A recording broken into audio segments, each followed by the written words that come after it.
Hello dear students. In the third part of the topic of sexual reproduction in flowering plants under the unit reproduction, we will cover the process of pollination and its kinds, pollen-pistil interaction and artificial hybridization. In the second part of this chapter, we have already discussed the structure and development of the megasporangium or the ovule and the embryo sac along with its types in detail. We close the second episode with a point to think about. Let us discuss it first. The point was which part of the gynoecium develop into fruit and seeds. The answer is from the gynoecium the ovary develops into fruit and ovules develop into seeds. So dear students, now let us start with the next part of the topic sexual reproduction in plants. First of all, let us discuss about pollination. We have already learnt that the male and female gametes in flowering plants are produced in the pollen grain and embryo sac respectively. As both types of gametes are non-motile, they have to be brought together for fertilization. A question arises that how is this achieved? The answer is pollination. Pollination is the mechanism to achieve this objective. Transfer of pollen grains when they shed from the anther to the stigma of a pistil is termed pollination. Flowering plants have evolved an amazing array of adaptations to achieve pollination. They make use of external agents to achieve pollination. Let us see some of these types. Depending on the source of pollen, pollination can be divided into three types. The first type is autogamy. In this type, pollination is achieved within the same flower.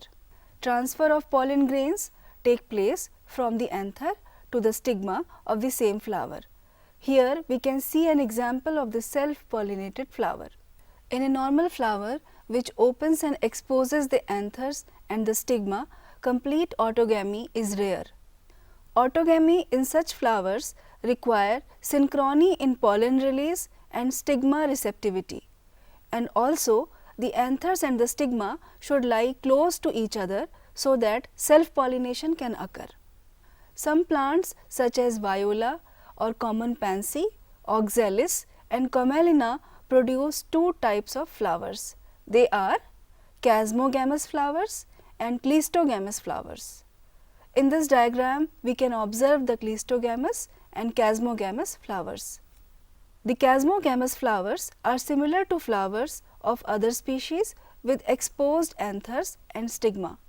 On the other hand, cleistogamous flowers do not open at all.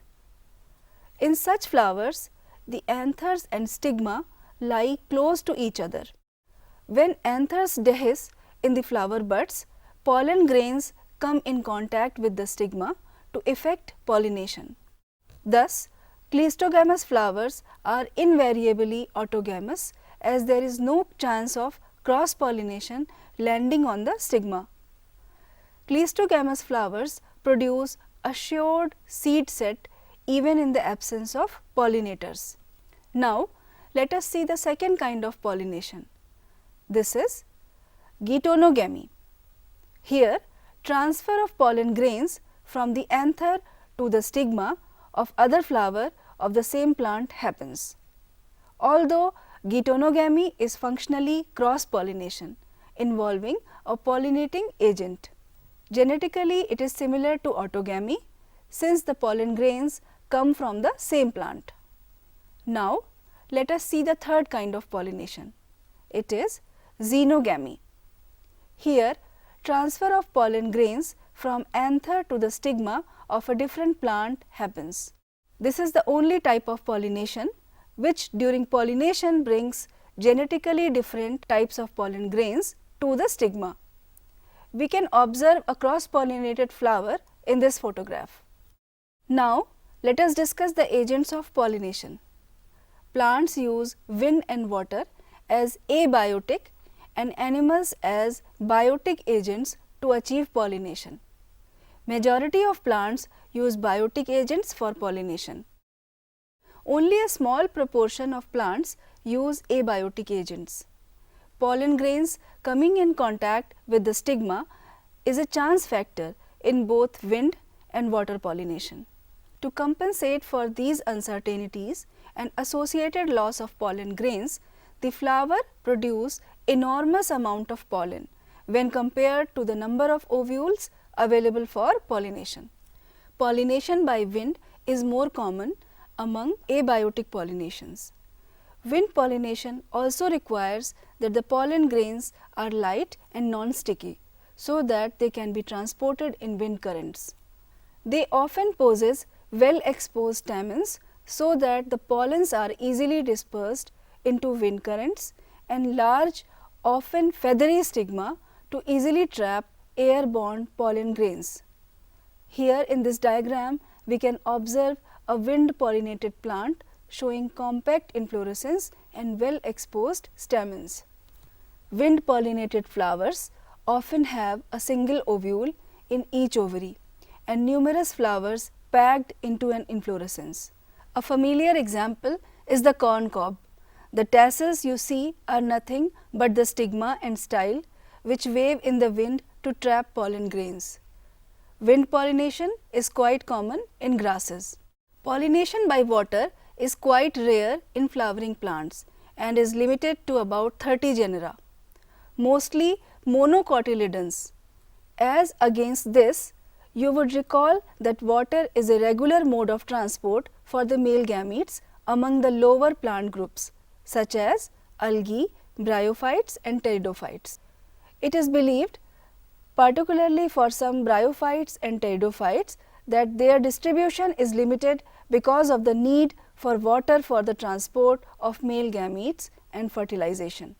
Some examples of water pollinated plants are Vallisneria and Hydrilla, which grow in fresh water, and several marine sea grasses such as Zostera. It is important to know that all aquatic plants do not use water for pollination. In a majority of aquatic plants such as water hyacinth and water lily, the flowers emerge above the level of water and are pollinated by insects or wind as in most of the land plants. In Vallisneria, the female flower reach the surface of water by the long stalk and the male flowers or pollen grains are released onto the surface of water. They are carried passively by water currents. Some of them eventually reach the female flower and the stigma. We can observe pollination by water in Vallisneria in this diagram. In another group of water pollinated plants such as sea grasses, female flowers remain submerged in water and the pollen grains are released inside the water. Pollen grains in many such species are long, ribbon-like and they are carried passively inside the water. Some of them reach the stigma and achieve pollination. In most of the water pollinated species, pollen grains are protected from wetting by a mucilaginous covering. Both wind and water pollinated flowers are not very colorful and do not produce nectar. Majority of flowering plants use a range of animals as pollinating agents: bees, butterflies, flies, beetles, wasps, ants, moths, birds like sunbirds and hummingbirds, and bats are the common pollinating agents.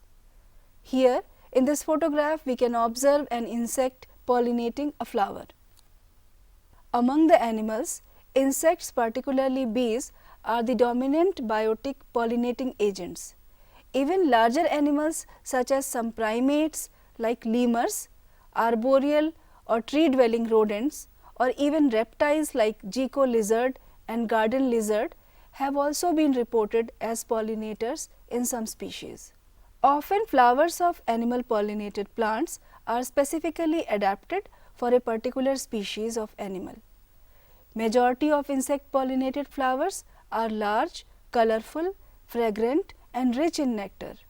When the flowers are small, a number of flowers are clustered into an inflorescence to make them conspicuous. Animals are attracted to flowers by color or fragrance or both. The flowers pollinated by flies and beetles secrete foul odors to attract these animals. To sustain animal visits, the flowers have to provide rewards to the animals. Nectar and pollen grains are the useful floral rewards.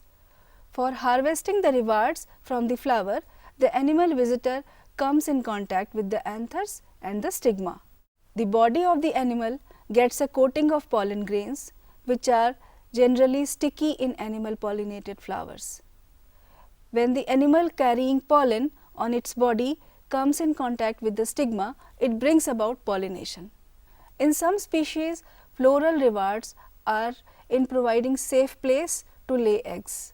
For example, the tallest flower of Amorphophallus, the flower itself is about 6 feet in height. A similar relationship exists between a species of moth and the plant Yucca, where both species, moth and the plant, cannot complete their life cycles without each other. The moth deposits its eggs in the locule of the ovary, and the flower in turn gets pollinated by the moth. The larva of the moth comes out of the eggs as the seed starts developing. Students, you can observe some flowers of the flowering plants or any other available to you like cucumber, mango, peepal, coriander, papaya, onion, lobia, cotton, tobacco, rose, lemon, eucalyptus, banana, etc. Try to find out which animals visit them and whether they could be pollinators. You will have to patiently observe the flowers over a few days and at different times of the day. You could also try to see whether there is any correlation in the characteristics of a flower to the animal that visits it. Carefully observe if any of the visitors come in contact with the anthers and the stigma, as only such visitors can bring about pollination. Many insects may consume pollen or the nectar without bringing about pollination. Such floral visitors are referred to as pollen or nectar robbers. Students, now let us discuss outbreeding devices. Majority of flowering plants produce hermaphrodite flowers, and pollen grains are likely to come in contact with the stigma of the same flower. Continued self-pollination result in inbreeding depression. Flowering plants have developed many devices to discourage self-pollination and to encourage cross-pollination. In some species, pollen release and stigma receptivity are not synchronized. Either the pollen is released before the stigma becomes receptive, or stigma becomes receptive much before the release of pollen. In some other species, the anther and stigma are placed at different positions so that the pollen cannot come in contact with the stigma of the same flower. Both these devices prevent autogamy. The third device to prevent inbreeding is self-incompatibility. This is a genetic mechanism and prevents self-pollen, which means pollen from the same flower or other flowers of the same plant from fertilizing the ovules by inhibiting pollen germination or pollen tube growth in the pistil. Another device to prevent self-pollination is the production of unisexual flowers. If both male and female flowers are present on the same plant, such as castor and maize, which is monoecious, it prevents autogamy but not geitonogamy. In several species such as papaya, male and female flowers are present on different plants. That is, each plant is either male or female. This condition prevents both autogamy and geitonogamy. Students, let us discuss that what is pollen-pistil interaction. Pollination does not guarantee the transfer of the right type of pollen. Often, pollen of the wrong type, either from other species or self-incompatible pollen from the same plant, also land on the stigma.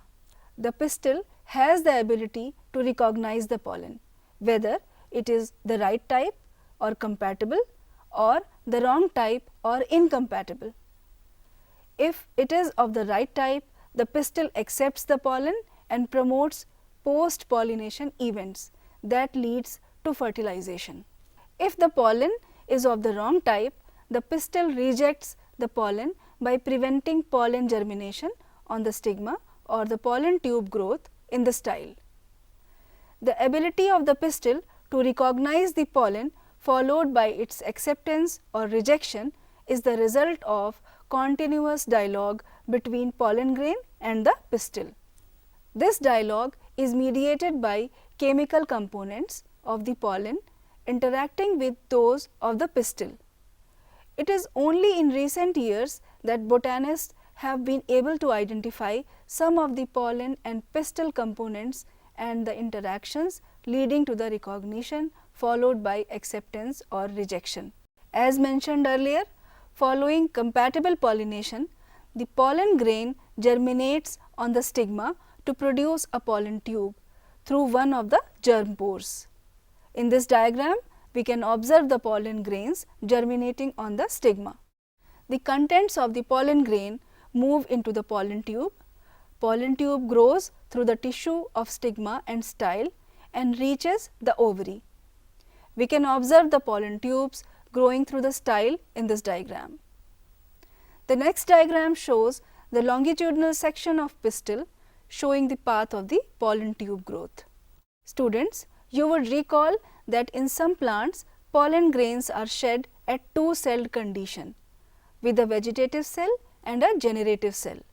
In such plants, the generative cell divides and forms the two male gametes during the growth of pollen tube in the stigma. In plants which shed pollen in the three-celled condition, pollen tubes carry the two male gametes from the beginning. Pollen tube, after reaching the ovary, enters the ovule through the micropyle and then enters one of the synergids through the filiform apparatus. In this diagram, you can observe an enlarged view of an egg apparatus showing entry of pollen tube into a synergid. The next diagram shows discharge of male gametes into a synergid and the movements of the sperms, one into the egg and the other into the central cell. Many recent studies have shown that filiform apparatus present at the micropylar part of the synergids guide the entry of pollen tube. All these events from pollen deposition on the stigma until pollen tubes enter the ovule are together referred as pollen-pistil interaction. As pointed out earlier, pollen-pistil interaction is a dynamic process involving pollen recognition followed by promotion or inhibition of the pollen. The knowledge gained in this area would help the plant breeders in manipulating pollen-pistil interaction, even in incompatible pollinations, to get desired hybrids. It is important to know that a plant breeder is interested in crossing different species and often genera to combine desirable characters to produce commercially superior varieties. Dear students, we are now reached at the last point of this part of this lecture, which is artificial hybridization. Artificial hybridization is one of the major approaches of crop improvement programs. In such crossing experiments, it is important to make sure that only the desired pollen grains are used for pollination and the stigma is protected from contamination from unwanted pollen. This is achieved by emasculation and bagging techniques. If the female parent bears bisexual flowers, removal of anthers from the flower buds before the anther dehisces using a pair of forceps is necessary. This step is referred to as emasculation. Emasculated flowers have to be covered with a bag of suitable size, generally made up of butter paper, to prevent contamination of its stigma with unwanted pollen. This process is called bagging. When the stigma of bagged flower attains receptivity, mature pollen grains collected from anthers of the male parent are dusted on the stigma and the flowers are rebagged and the fruits are allowed to develop. If the female parent produces unisexual flowers, there is no need for emasculation. The female flower buds are bagged before the flower open. When the stigma becomes receptive, pollination is carried out using the desired pollen and the flower rebagged. So students, with this we have come to an end of the third part of this lesson on sexual reproduction of flowering plants. Here we have discussed the process of pollination and its kinds, pollen-pistil interaction and artificial hybridization. In the next episode, we will focus on double fertilization and post-fertilization structures and events like endosperm and embryo development, formation of seeds in the fruits, parthenocarpic fruits and the process of apomixis and polyembryony. The point for thinking for this part of the lesson is, what is vivipary in plants? We will discuss this point in the next part of the program. With this, I conclude this episode. Thank you.